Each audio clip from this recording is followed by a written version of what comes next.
So, folks, I'm gonna bring y'all two news and what this time with the African Union, because they really standing up, right? Actually doing something I know been spoken about, them being toothless dogs and what quite a while, but they've been doing some work over there in Addis Ababa in Ethiopia. They've been doing some good work. So let's get right into it. I just shared recently about the news of the two missile strikes from the United States on Burkina Faso. And anyhow, there was some report, I think, over the Sahel region in Nigeria, and of unpermitted aircraft from the U.S. and the EU. I think that these aircraft were, and further look,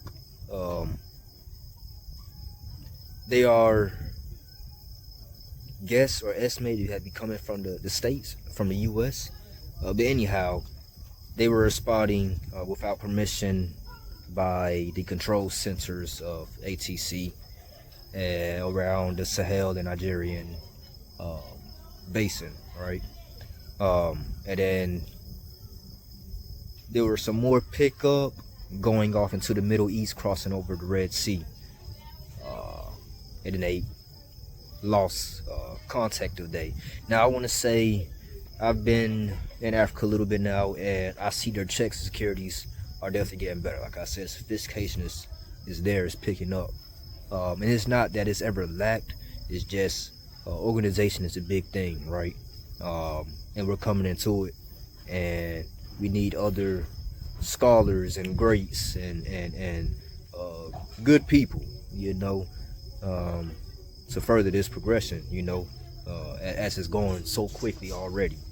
Anyhow, there's other African nations. Let me think. I think it were.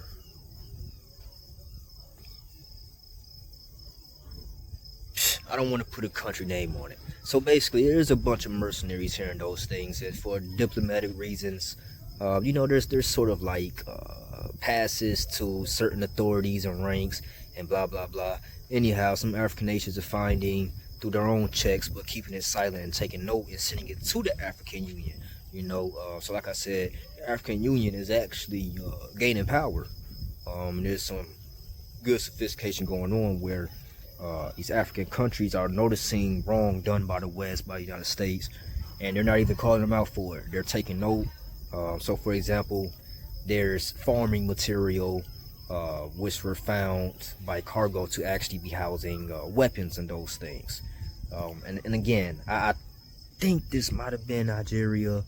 I'm really not certain. So anyhow, the personnel just took note of it, and like I said, that country sent it over to the African Union, which is way over in Ethiopia, right? So this is beautiful stuff where we're having trade and communications and all those sort of things coming together, picking up. So man, one of the best news that I can bring when speaking about security and communication is AFRINET. AFRINET is here. Some people are not buying, because that would be a currency, right? Which there's also a currency too introduced out of Burkina Faso, which some people are purchasing. Anyhow, so AFRINET, it is put together, regulated by the African Union. Some countries have already adopted it, such as Ghana, where I'm at currently. So Ghana has been such a strong force, strong player in the progression of things in this Pan-Africanism. There's so many charters and agreements and projects going on right now with Ghana and other Pan-African states and countries. So some beautiful stuff is going on. Anyhow, AFRINET is already on the ground. So the way internet sort of work, it doesn't matter using Google or anything. Your country, the sort of broadcast connectivity they give, that's what you connect to. So I might actually be using it right now. I'm not certain. I know it's kind of used right now more so for like military and other more important things. Eventually, it'll go further into um, your communities, your public, because then you're able to better control uh, the bad information and cartoons. Like I'm listening to the children watching cartoons which don't come from Africa, and they're so perverted, so disgusting, so nasty, right? And all of this is for a reason. So anyhow, um, the EU, the European Union, wanted to give a emergency envelope, not email, not anything of communications. They sent a very formal envelope um, to be received in the African Union headquarters, which is in Ethiopia, Addis, right? So they were received, but they were rejected. All right, they were called for an emergency meeting to discuss the European Union's connectivity and access to browsers and those things, because their internet, right, essentially is being replaced. So they were rejected. They were much laughed at by the African Union. They basically stated, you don't call an emergency to this. We have proper ways of addressing concerns, but this is not an emergency matter. This is a sovereign decision. And you've had 400 years of your heightened influence, that if Europe suffers because of our own sovereign decision, that don't be our business, for we have suffered much under you. you know um and we have never heard such rhetoric. All right, and so I'm gonna bring you the clip. AFRINET is here. I'm happy. Don't you feel some pride in something? you know Stop focusing on that small stuff that don't matter for real, right?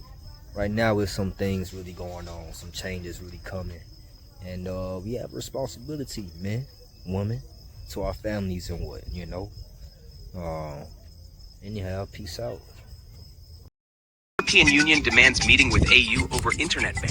One Africa refuses. SABN.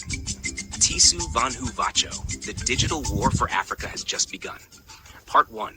The leak from Addis Ababa. It was a slow Tuesday morning at the African Union headquarters in Addis Ababa. The kind of morning where the corridors are quiet, the air smells like burnt Ethiopian coffee, and even the security guards are leaning on their rifles like they've been watching the same door since independence. Then, around 10:17 a.m., an envelope arrived. Not email, not fax. An envelope, stamped with the 12 golden stars of the European Union, sealed in old-school red wax like we were back in the colonial treaty days. The courier handed it over to the AU Chief of Protocol, who opened it and, according to our source Chairman Shadow, frowned like he had just seen his electricity bill after load-shedding week. Inside, a formal diplomatic request from Brussels, open quote. The European Union formally requests an emergency meeting with the African Union to discuss recent restrictions on European-based internet platforms and services within African digital space. Close quote. Chairman Shadow says the room went silent, not because the EU wanted a meeting. They're always asking for meetings, but because of what it was about. This was the first official acknowledgement that Europe had noticed Phase 2 of the AFRINET security rollout. Phase 2 is not public knowledge. It's the quiet part of AFRINET's plan, controlling not just Africa's data highways, but who gets to drive on them. Part 2. What the internet ban really means. Let's get one thing straight. The AU hasn't switched off the internet. You can still check your WhatsApp groups, scroll Instagram, and binge those Nigerian soap operas on YouTube. What they have done, according to leaked AU Cybersecurity Council documents, is quietly deny license renewals to certain European-owned digital platforms and cloud services. The reason? AU cyber experts claim they found evidence of data siphoning. Not the friendly kind where you get free storage in the cloud, but the spy kind. Covert tracking scripts, metadata harvesting, and packet routing through EU data centers that have been flagged by African intelligence agencies. In short, some EU services now can't legally operate inside AFRINET infrastructure. New connections must pass through AU-owned IXPs, Internet Exchange Points. All traffic will be encrypted under AU-controlled security keys. This isn't just a tech decision, it's a digital sovereignty declaration. Part 3. Why the EU is panicking. Europe has billions of euros in Africa's digital economy. From banking apps and payment processors to cloud hosting and e-learning platforms, the EU is plugged into almost every byte we send. Cutting them out, even partially, means their companies lose African market share. European financial data pipelines dry up. Africa starts relying on its own or BRICS-aligned infrastructure. A new Brussels-based insider we'll call Bluefile told SABN, open quote, Brussels sees this as the start of digital decolonization. If Africa can run its own internet, Europe loses both soft power and hard cash. Close quote. Bluefile says the panic isn't just about economics, it's about influence. If AFRINET fully matures, Europe will no longer be able to pressure African governments by threatening to cut off digital services. Part 4. AU's firm rejection. When the EU letter landed, EU chairperson João Lourenço called an immediate closed-door meeting with the One Africa Digital Security Council. According to Mama Pan Africa, the tone was icy. There was no debate about whether to accept the meeting. The decision was unanimous, no. Reasons cited in the rejection memo. 1. AFRINET infrastructure is an internal African matter. 2. Policy decisions on licensing and digital security are sovereign. 3. The EU's concerns can be addressed through existing AU-EU technology forums, not emergency interventions. One senior AU official summed it up perfectly. We're not going to Europe to explain why we want to lock our own doors. Part 5. International fallout. The EU didn't take the snub quietly. Within 48 hours, trade envoys in Nairobi, Abuja, and Pretoria were instructed to deliver friendly reminders about EU-Africa economic partnerships. Our source Protocol Black says these friendly reminders included thinly veiled warnings about reviewing trade agreements and aid packages if Africa didn't reconsider the ban. In response, several AU member states began quietly drawing up lists of EU products that could face reciprocal tariffs. Picture French wine, German cars, and Italian fashion suddenly costing 30% more in Africa. Behind the scenes, AU finance ministers are also discussing the nuclear option, moving all African government cloud storage to AFRINET-only servers by 2027. Part 6. African public reaction. On the streets, reactions are mixed but passionate. In Accra, a taxi driver told SABN he doesn't care who owns the internet as long as his mobile money works. In Cape Town, university students said they're ready to learn coding in AFRINET's new digital ecosystem. In Kinshasa, a street vendor laughed and said, "Let Europe cry. We cried for 400 years." The hashtag #HandsOffAfrinet began trending within 24 hours. Influencers from Nairobi to Lagos are posting memes of Africa slamming a golden internet gate in Europe's face. Part 7. The technical side of the ban. So how does this ban actually work? AFRINET isn't just another ISP. It's a continent-wide intranet running on African-owned satellites, fiber optic cables, and IXPs. All cross-border data is now routed through AU-controlled exchange points. Encryption keys are generated by the AU's Continental Cyber Authority. European-owned platforms must now host their African data inside Africa to operate legally. No more routing through Paris or Frankfurt. According to AU tech engineers, this isn't just about security. It's about building Africa's own digital economy without foreign companies mining our data for free. Part 8. Quiet pressure from the USA. This story isn't just EU versus AU. Washington is watching closely. According to Chairman Shadow, U.S. diplomats have quietly advised African embassies that locking out global partners could hurt investment. The AU's response? Silence. The Digital Security Council hasn't even put the U.S. concerns on the agenda. One Addis-based insider told SABN, "America is testing the waters. If we cave to Europe now, the U.S. will push harder next." Part 9. Why this moment is historic. This is the first time in modern African history that the AU has refused any emergency technology meeting request from Europe. In the 1960s, the OAU, Organization of African Unity, resisted foreign political interference. In the 2020s, the AU is resisting foreign digital interference. Mama Pan Africa says the symbolism is massive. We're not just defending borders anymore, we're defending bandwidth. Part 10. What's next? The EU will likely escalate. Expect legal challenges in international trade courts, media campaigns painting AFRINET as isolationist or dangerous to freedom of speech, possible tech sanctions against African states. The AU, meanwhile, is doubling down. AFRINET Phase 3, full integration with AfroGold's digital payment rails, is set for pilot testing in 2026. Part 11, Sabien closing word. So here we are. Europe is knocking on the door, asking to talk about the keys to our own house. And Africa, for once, is saying, not today. Whether you're in favor or against, one thing is clear. The battle for Africa's internet has begun.